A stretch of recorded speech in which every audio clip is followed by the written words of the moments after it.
Welcome to my Unit 1 video blog, which will cover the whole history of the US up until it actually becomes the US in 1776. Human history in the Americas started between 35,000 BC to about 8,000 BC, when there was an ice age that caused the Earth's ocean levels to lower, revealing a land bridge between modern-day Siberia and Alaska. This land bridge allowed nomadic Asians to cross over into the Americas. These people eventually spread out to inhabit all of North and South America. Over time, they came to cultivate crops such as corn, corn's ancestor, maize. They also domesticated beans, squash, the potato, and the tomato. These crops allowed dense populations to develop, leading to great civilizations to being created in the Americas. The Europeans had no idea about the existence of the Americas, nor did the people of the Americas really know about the existence of the Europeans. The only contact between the two worlds happened during about 1000 AD, when Norse voyagers briefly settled in northeast North America. Due to social, political, and economic reasons, Europeans were looking to expand their trade with Asia, which was currently limited because of the Muslim traders in the Mediterranean. Christopher Columbus, supposedly from Italy, though possibly having come from Spain, managed to convince the King and Queen of Spain at his time to let him journey westward towards Asia. However, Asia wasn't actually to the west of Europe as close as he thought. He had actually miscalculated the size of the globe and the proportions of land to sea. Instead of landing in Asia, he landed in the Bahamas, which he thought to be the Indies. They weren't, however. They were part of the New World, though he never realized this.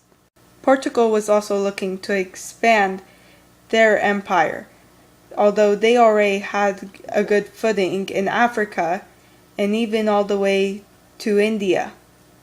So when they tried getting part of the New World, they had to give most of the New World up to Spain.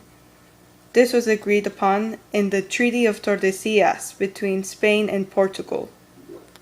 The Spanish quickly set about conquering the native peoples of the Americas. Cortés conquered the Aztecs of Mexico for Spain, while Pizarro crushed the Incas later on in 1532. Other European powers also tried expanding their empires to the Americas, although they delayed their efforts until about a century after Columbus discovered the New World. England had tried, although unsuccessful, to set up colonies in the New World.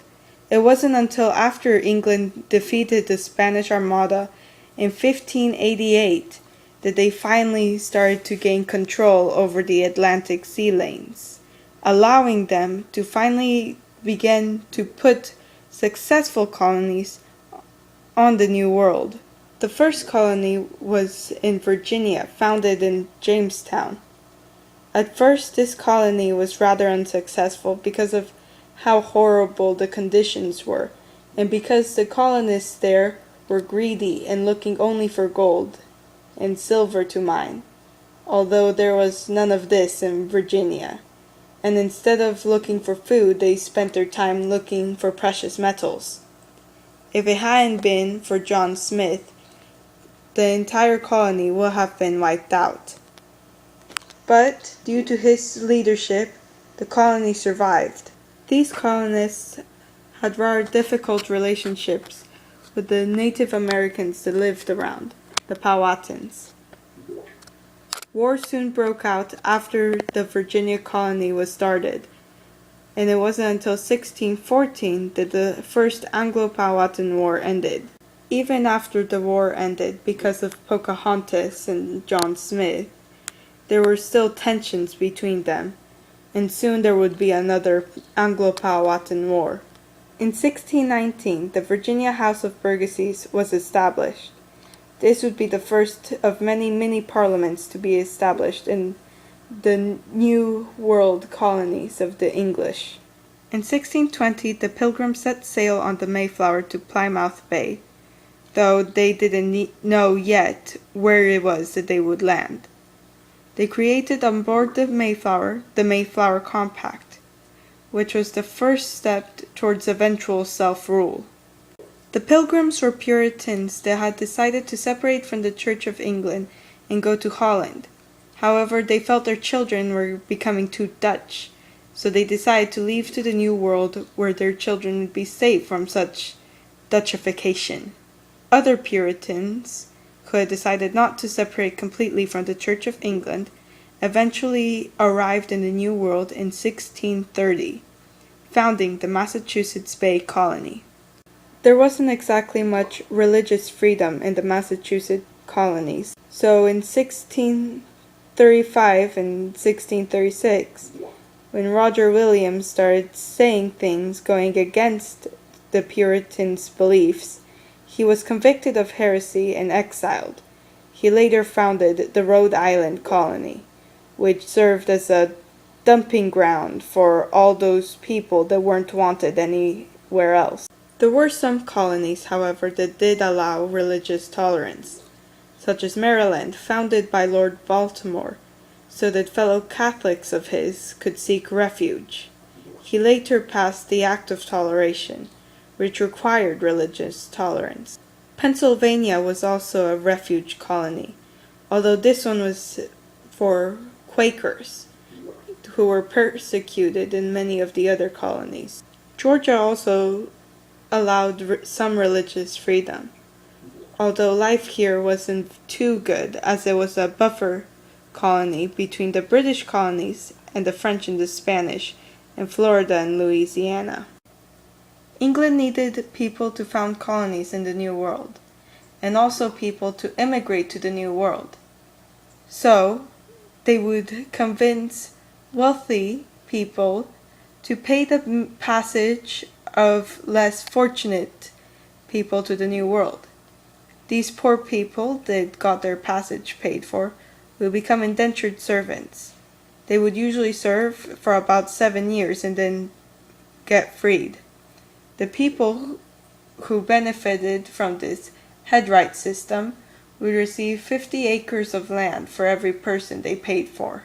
The expansion of the colonists into Native American territory caused many natives to kill colonists, and also many battles to break out.